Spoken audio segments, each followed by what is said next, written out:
할렐루야. 오늘 저희들 요한계시록 3장 1절에서 6절 말씀 가지고 오늘 4대 교회에게 하신 예수님의 말씀을 오늘 함께 은혜를 나누도록 하겠습니다. 이제 5번째 교회이거든요. 이제 7교회 중에서 절반이 넘어가면서 오늘 4대 교회는 실은 우리가 현재 우리가 하고 있는 신앙의 모습, 우리 대한민국의 특히 이제 우리 대한민국의 교회의 모습과 실은 굉장히 눈여겨봐야 되고 또 우리가 잘 돌아봐야 될 그런 예수님의 말씀입니다. 이 사대라고 하는 이곳은 루디아라고 하는 우리 그 루디아라고 하는 이름 기억나시죠? 그 루디아라는 그 이름이 이 동네에 옛날에 있었던 고대 왕국의 이름이었어요. 그 루디아 고대 왕국의 수도가 어디였느냐? 사대였습니다. 이 사대라고 하는 곳은 머릿속으로 상상하십시오. 삼면이 낭떠러지예요. 450m 암벽 위에 있는 도시입니다. 이 도시로 가는 길은 남쪽으로 해서 올라가는 아주 조그마한 길밖에 없어요. 그래서 그냥 누가 딱 보더라도 저기는 난공불락이구나, 이거를 바로 느낄 수 있는 그런 곳이 바로 사대 도시입니다. 그러니까 뭐 사대라고 하는 곳은 오래전부터 사람들이 살았던 곳이고 또 문화도 굉장히 발달되어졌던 곳이고 오래된 고대 왕국의 수도였으니까 그 옛날서부터 그 왕국의 수도에 있었던 이방신을 섬기는 신전들도 가득했던 곳이고 또 특히 이 사대가 유명한 것이 한가운데 강이 있다는데 그 강에서 사금이 나왔대요. 금이 이렇게 모래 가운데 금이 있는 거죠. 그래서 역사상으로 금을 가지고 화폐를 만든 첫 번째 도시가 이 사대라고 합니다. 그러니까 금이 흔했다는 얘기죠. 그러니까 부자 도시입니다. 그러니까 머릿속으로 그려보시면 난공불락의 오래된 고대의 도읍지인데 거기에 수많은 신전들도 있고 아주 부유하기도 하고 이런 도시다. 여러분들 대강 느낌이 오실 거예요. 뭐 특별하게 유대인들에게 박해를 당했다거나 종교적으로 탄압을 받는 일이 상대적으로 덜했던 도시라고 알려져 있습니다. 그런 도시에서 교회는 상당히 번영을 가졌던 것 같습니다. 아마 이 사대에 있는 이 교회, 예수님께서 보내시는 이 교회는 상당히 큰 교회고 또 나름 복음을 잘 전하면서 예수 그리스도의 그 살아계심을 증거하는 일을 아주 활발하게 했던 도시였던 것 같아요. 그런데 이 도시가 가지고 있던 이 교회가 예수님 보시기에 뭔가 문제가 있었던 것이 딱 보인 거죠. 오늘 보시면 다른 데는 좀 칭찬이 그래도 거의 좀 하나씩은 있는데 여긴 칭찬이 있다라고 얘기하기에는 조금 애매한, 바로 그냥 질책부터 들어가시고 나중에 질책을 다 하고 나신 다음에 뒤에 흰 옷 입은 몇 명이 있어서 그나마 괜찮다, 뭐 이 정도 얘기하시는 거거든요. 그러니까 기본적으로 사대교회에다가 말씀하시는 거는 아주 엄한 경고예요. 이 사대교회에 보내시는 편지를 보내신 이가 여러분들 1절에 어떻게 나옵니까? 7영과 7뼈를 가지신 이가 말씀하신다, 이렇게 얘기하고 있죠. 7영과 7뼈를 가지셨다라는 것은 교회의 주권을 가지고 얘기하시죠. 성령님을 얘기하기도 하고요. 우리 이미 봤었습니다. 스가랴 4장 10절이라든지 뭐 요한계시록 2장 18절이라든지 이 표현이 몇 번 나왔거든요. 교회의 중심, 교회의 모든 것을 쥐고 계신 예수님을 얘기하는 거예요. 교회의 머리가 되시는 분이 예수님입니다. 예수님입니다. 예수님입니다. 우리 많이 얘기하잖아요. 그리고 우리는 지체입니다. 이런 얘기들을 많이 하는데 우리가 신앙생활 하다 보면 그 생각을 조금 잊어버릴 때가 있거든요. 교회의 머리가 예수 그리스도가 아니라 순간적으로 교회의 주인이 뭐 예를 들어서 교회 오래 다닌 사람, 아니면 교회의 높은 직분을 가진 사람, 또 때에 따라서는 교회의 어떤 하나의 그룹이, 아주 힘 있는 그룹이 교회를 좌지우지하는 이런 것처럼 생각이 들어요. 그래서 많은 교회가 이렇게 갈라지거나 또 이렇게 분열되어지는 일이 있을 때 대체적으로 그 가운데 뭔가 힘이 있는 한 사람이 움직이죠. 예수님의 머리는 나누어지지 않는데 실은 예수님은 나눠지라고 말씀하신 적이 한 번도 없는데 그냥 사람들이 예수님이 교회의 머리는 예수라는 생각을 전혀 안 갖고 뭐 예를 들어서 이걸 구하는데 뭐 누가 더 힘을 보탰느니 뭐 이런 생각을 가지면서 막 이제 교회가 이렇게 갈라지는 일들이 생기거든요. 실은 우리가 교회의 머리 대신 예수 그리스도만 잘 알고 있어도 교회는 늘 언제나 겸손하게 건강하게 설 수 있어요. 우리가 무슨 결정을 할 때 예수님께서 이 모습을 어떻게 생각하실까? 이 결정을 예수님께서 어떻게 받아들이실까? 과연 이런 경우에 예수님께서 어떻게 명령하실까? 이 정도만 생각을 하더라도 실은 많은 결정에 있어서 인간의 그릇된 욕심들이 지워질 수 있습니다. 근데 그게 이제 사라지고 나면 막 욕심들이 분출되어지죠. 특히 교회가 잘 되어지는 것처럼 보일 때, 교회가 좀 더 부흥하는 것 같고, 교회가 뭐 일들이 잘 되어져 가는 것처럼 보일 때 사람들에게 욕심들이 막 일어나요. 뭐 여담이지만 요즘에 그냥 뭐 대통령 선거 앞두고 나서 각 정당들마다 이제 대통령 후보가 세워지고 나서 실은 그 각 세워진 후보들을 앞세워서 국민들에게 우리 후보가 좋은 후보입니다라고 막 이렇게 내세우면서 이제 권력을 잡기 위해서 애를 쓰잖아요. 근데 요즘에 모습 보시면 아시죠? 참 이 권력에 이렇게 가까워질수록 많은 분열들이 일어나요. 뭐 주권 나라의 국민이 뭐 나라의 주인입니다. 이런 얘기하지만 실은 이제 까맣게 잊어버리면 막 싸우고 서로 마치 자기들이 다 권력을 가진 사람들인 것처럼 막 분열되고 싸우거든요. 똑같은 거예요. 이 4대 교회에 그런 일이 일어난 거예요. 그 예수님께서 그 모습을 바라보시면서 나를 기억하거라. 교회 주인이 누구라고? 7별 7영을 가지신 이가 이 교회 주인이야 라고 예수님께서 말씀하시면서 4대 교회에다 편지를 쓰는 겁니다. 2절에 보시면 1절 마지막에 보시면 문제가 이거죠. 내가 내 행위를 아노니 내가 살았다는 이름은 가졌으나 죽은 자다 이렇게 말씀하셔요. 살았다는 이름은 가졌으나 죽었다. 이게 무슨 소리냐면 겉으로는 행동이 아주 활발해요. 교회가 많은 행사도 하고 막 교회가 막 움직이는 것 같아요. 그런데 이렇게 쏙알맹이를 보면 그 가운데 예수 그리스도가 없는 것을 얘기하는 겁니다. 제가 일전에 지방에 내려가서 교회 버스를 한번 본 적이 있어요. 그 교회 성도들이 타고 온 버스들인데 교회가 큰 교회예요. 네, 참고로 큰 교회예요. 버스가 2대인가 3대인가가 왔는데 큰 버스, 중간 버스, 작은 버스 3대가 왔어요. 근데 겉에 예수님께 당신을 뭐 사랑하십니다. 뭐 이런 이제 우리가 전도하는 문구가 이렇게 적혀 있으면서 무슨 교회 근데 앞에 연예인 얼굴이 이렇게 붙어 있어요. 아주 이쁜 여자 연예인 얼굴이 딱 붙어 있어요. 이름 대면 여러분 다 아시는 분이에요. 굉장히 실은 굉장히 생경했어요. 왜 그러냐면 교회 버스에 지방에 있는 교회니까 그분이 그 교회 다닐 리가 없거든요. 내가 그분이 그 교회를 다닐 것 같으면 저분이 저 교회를 다니시구나 내가 생각이 들 텐데 그 교회를 안 다녀요. 그 다닐 수 있는 교회가 아니에요. 좀 떨어져 있어요. 수도권에서. 그런데 교회 버스에 그분 얼굴이 이렇게 붙어 있어요. 그러고서 문구가 쫙 붙어 있는 거예요. 광고죠. 광고. 여러분들 광고 아시죠? 어떤 물건을 이렇게 선전할 때 모델을 세우잖아요. 그 모델이 이 제품의 이미지하고 이렇게 우리는 연결시켜서 생각을 합니다. 이쁜 모델이 광고하면 뭐 이 화장품을 쓰면 이뻐질 것 같고 이런 멋진 남자가 뭐 양복을 입고 선전을 하면 나도 그 양복 사서 입으면 멋져질 것 같은 그런 이미지. 고급스러운 이미지를 가지고 있는 사람이 어떤 물건 쓴다 그러면 이 물건이 굉장히 고급스러운 것처럼 느껴지는 이미지. 그런데 아마 그걸 생각할 것 같아요.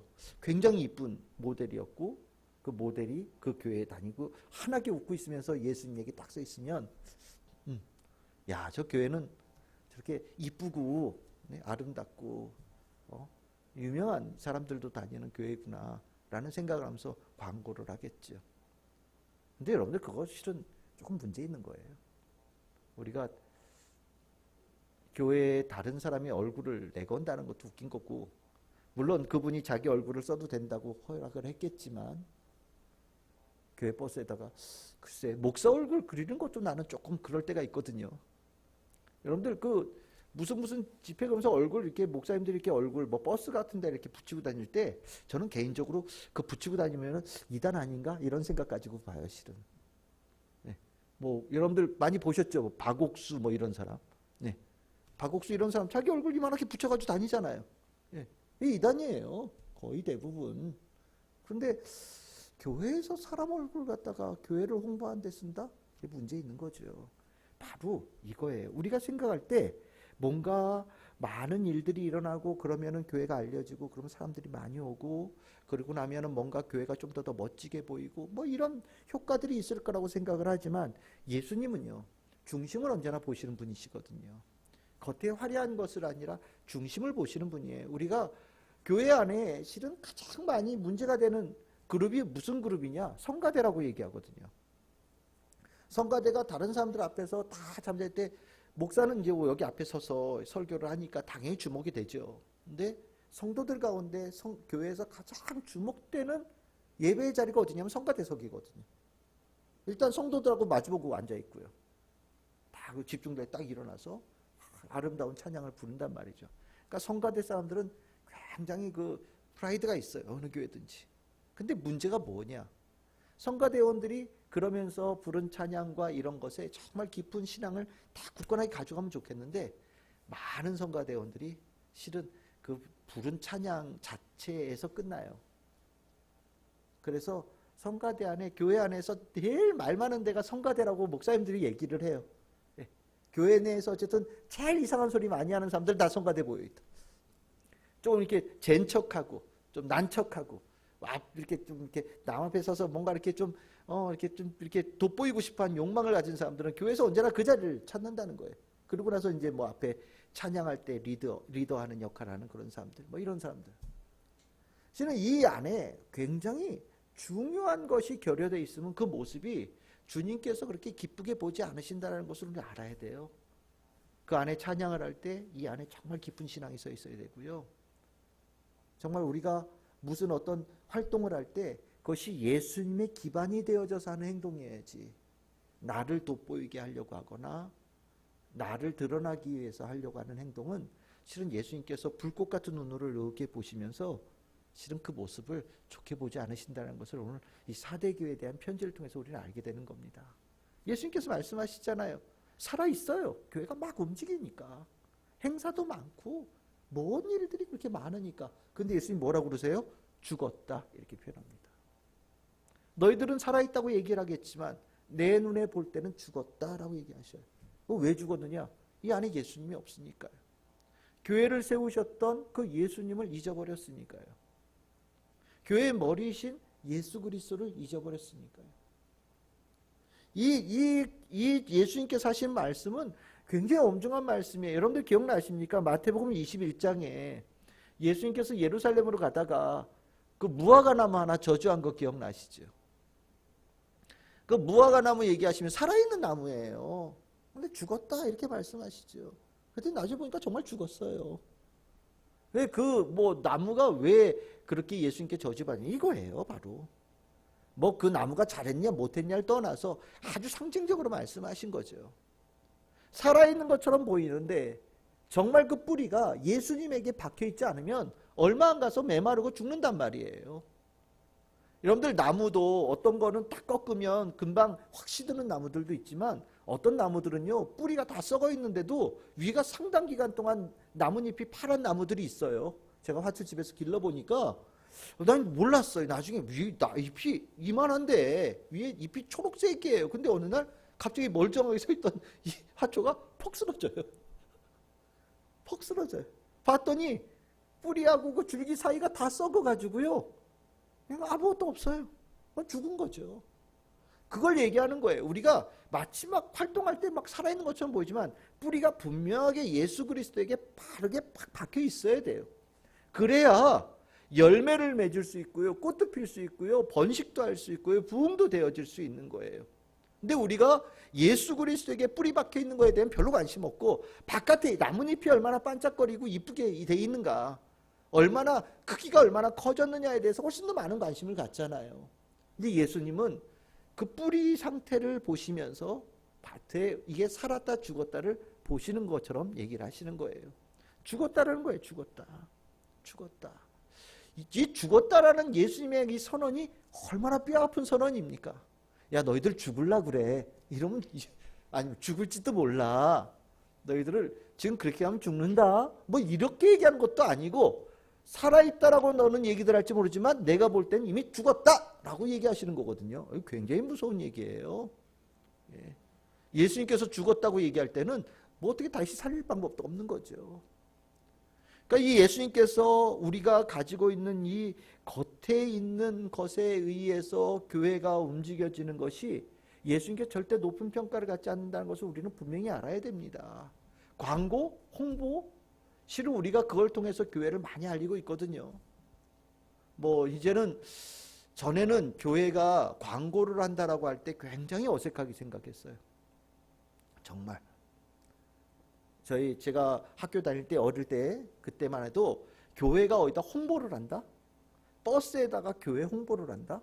마트에다가 교회를 홍보한다?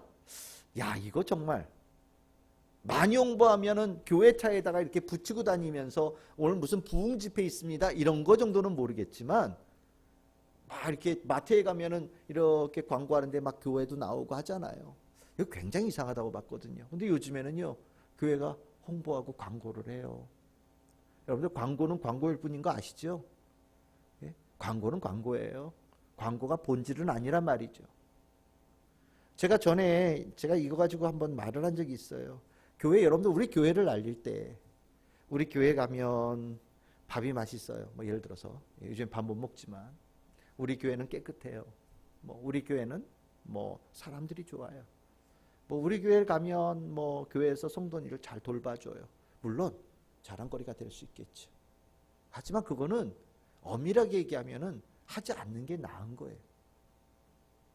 정말 자랑하기를 원한다면 예수 그리스도, 복음, 믿음을 자랑하면 돼요. 정말 우리 교회 안에 예수님의 은혜가 참 풍성하게 흐릅니다. 이건 정말 귀한 거죠. 정말 우리 교회 안에는 주님께서 그래도 때마다 주시는 말씀이 있어요. 이건 참 귀한 거예요.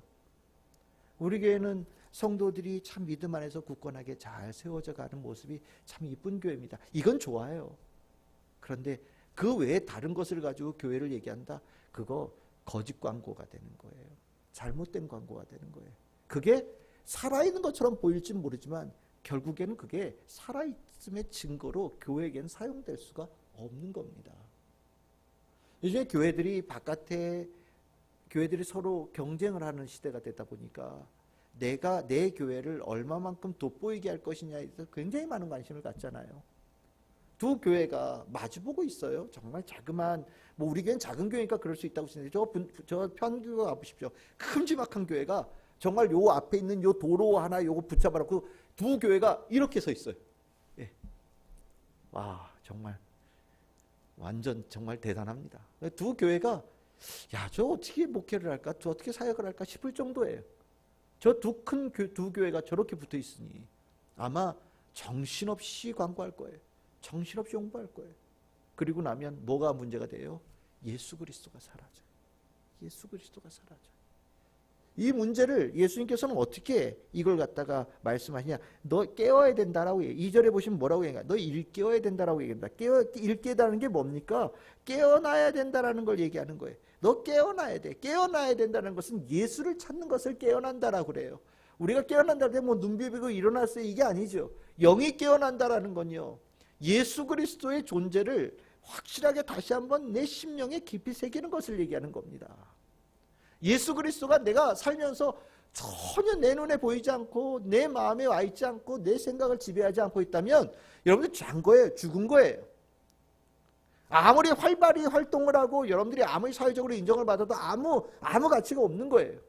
예수님께서는 그것을 죽었다 잠잔다라고 얘기하셔요. 그러고 나서 뭐라고 얘기하셔요? 너희들 그 상태가 되면 죽으니 깨어나야 된다. 깨어난다는 건 뭐라고요? 예수를 다시 내 머릿속에, 내 마음속에, 내 눈앞에, 내 삶의 중심에 모시는 것을 깨운다라고 얘기를 합니다.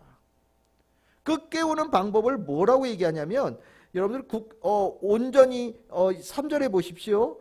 어떻게 받았는지, 어떻게 들었는지 생각하고 지켜서 회개해야 된다라고 얘기를 해요. 여러분들 이 부분은 여러분들 기억하십시오. 이거는 믿지 않는 사람들에게 하는 얘기가 아니에요. 믿는 사람들에게 하는 얘기예요. 어떻게 받았는지 어떻게 들었는지 생각하라는 얘기는 처음에 중생의 경험을 얘기하는 거예요. 중생이 뭐예요? 구원이잖아요. 그렇죠? 내가 죄 속에 죽을 수밖에 없는 인생에게 우리 주일날 나눴듯이 주님께서 나에게 사랑을 베풀어 주신단 말이에요. 정말 무조건적인 사랑을 베풀어 주셔요. 그 사랑을 베풀어 주실 때 정말 무조건적으로 아무 대가 없이 베풀어 주신다. 그래서 은혜라고 그랬죠.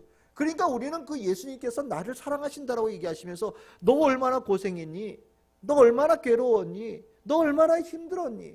너 그 어려운 삶을 살아내니라고 너 얼마나 고통스러운 길을 길게 왔니? 내가 다 봤다. 내가 너에게 지금 찾아왔으니 이제 네가 나를 받아들여서 마음문을 열고 내가 너 안에 들어가게 해주려. 내가 그러면 그 고통의 삶으로부터 널 벗어나게 하고 고통의 삶으로부터 널 자유케 하고 해방시킬게. 그리고 나서 내가 너를 죄가 다시는 너의 인생을 괴롭히지 않게끔 내가 너를 완전히 보호해주면서 내가 살아가게 만들어줄게 라고 말씀하시는 거거든요. 정말 수많은 죄덩어리들이 내 지나온 길에 쫙 쌓여 있잖아요. 정말 이렇게 저 가끔 가다가 이게 이제 나이가 들어서 그런지 모르겠어요. 가끔 옛날에 내가 잘못했던 게 갑자기 내 머릿속에 확 떠오를 때가 있어요. 이게 회개를 안 해서 그런가 봐요. 이게 참 순간순간 내 머릿속에 마치 섬광이 일어나듯이 옛날에 그 했던 그게 번쩍 떠올라요. 그러면 이렇게 보면요.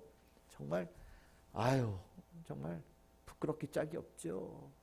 그런데 부끄럽게 짝이 없는 그 내 인생을 예수님께서 싹 지워주신다고 하니, 오늘 눈 내린 것처럼 눈으로 내려서 싹 덮어주신다고 하니 얼마나 감사해요. 그러니까 우리가 막 눈물을 흘리면서 감사합니다라고 고백을 하잖아요.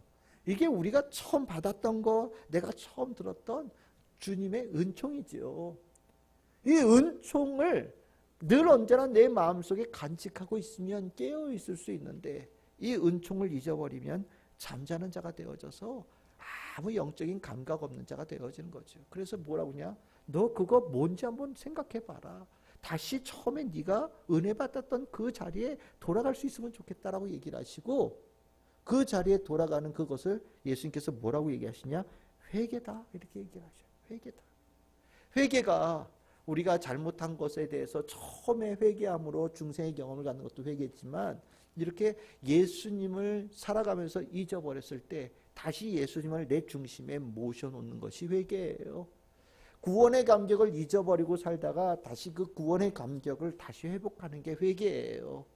주님께서 나에게 사랑하신다는 하신 그 말씀, 내 인생의 주님 되어지신다는 그 말씀을 잊어버리고 있다가 예수님께서 내 인생의 주인 되어지신다는 그 귀한 선언을 다시 마음에 새기는 게 회개거든요. 이 회개를 언제 해야 되냐고 얘기하냐면 지금 당장 해야 된다고 얘기를 하셔요. 왜? 여러분들 3절에 보시면 뭐라고 얘기하십니까? 내가 도둑같이 이룰 것이다. 지금 네 모습으로는 예수님께서 임하실 때 하나님의 자녀 되어질 수 있는 조건에 이르지 못했다라고 말씀하시는 거예요. 예수님께서 도저히 받아들일 수 없는 모습이라고 예수님께서 말씀하시는 겁니다. 행위는 뭔가 살아있는 것 같지만 예수님에게 뿌리 내려지지 않은 것은 예수님께서 인정 못하시겠다라는 거예요. 그러면서 예수님께서 뭐라고 그러시느냐? 이 상태에서 내가 만약에 재림한다면 너는 탈락이야. 그러니까 오늘 당장 이 소식을 들었을 때 처음 구원받았을 때 그 감격과 예수 그리스도를 중심에 두는 인생을 다시 회복하는 결단을 반드시 가져야 된다라고 얘기하고 계셔요.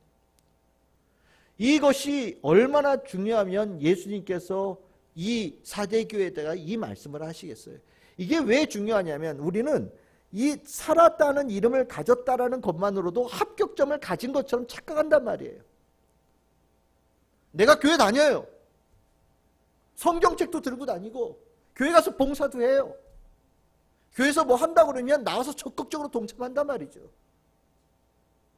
그런데 예수님은 내가 와가지고 왔다 갔다 하고 뭐 교회 와가지고 뭘 하고 이거 별로 중요하게 안 본다라는 거예요. 뿌리가 예수님에게 분명하게 박혀있지 않으면 다 탈락이라는 거예요. 이게 참 우리로서는 참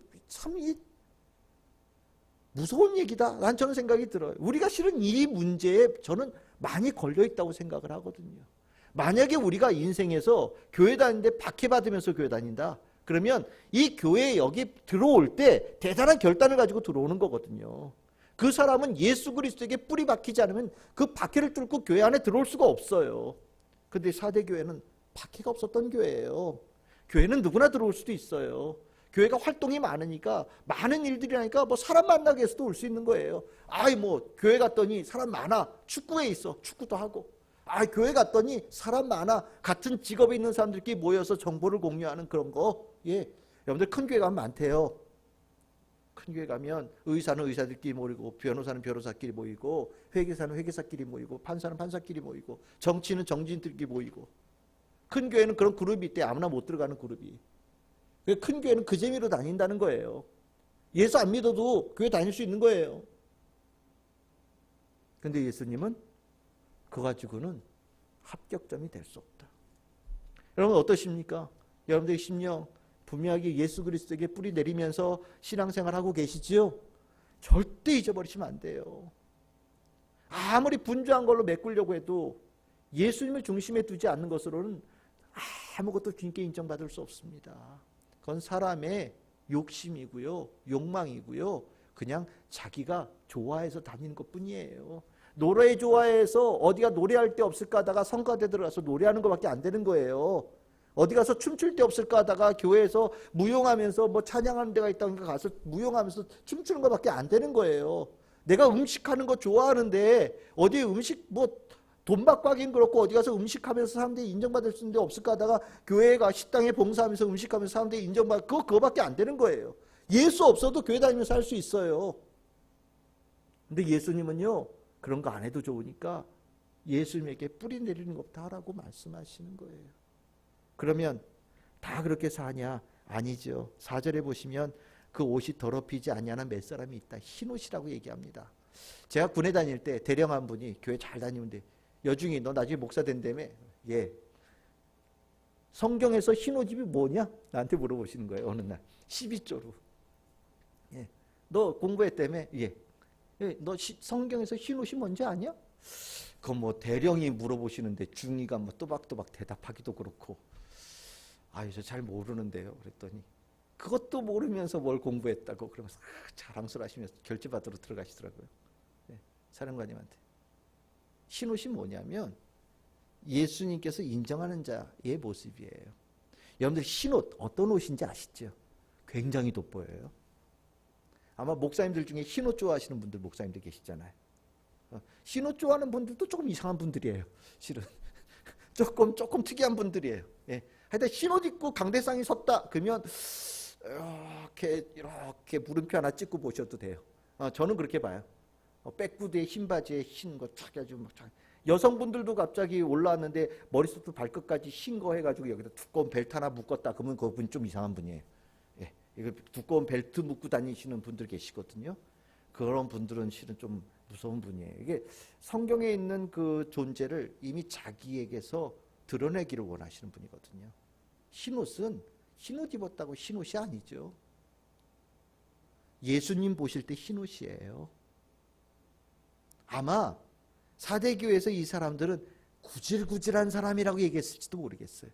다른 사람들 막 이쁘게 입고 바쁘게 막 돌아다니는데 어디 한쪽 구석에서 기도하고 있으니 에휴 저래가지고 무슨 신앙생활을 무슨 재미로 하나 뭐 이러면서 아유 쟤네들은 있어봤자 구질구질하고 뭐 칙칙하고 이런 애들이라고 얘기했을지도 몰라요. 그런데 예수님께서 보실 때는 화려하게 번쩍거리는 사람들은 죽은 사람이라고 하는데 저 칙칙하게 예수님 앞에 나와서 무릎 꿇고 기도하는 사람들은 주님 보시기에는 흰옷 입은 사람이라고 본다는 거죠.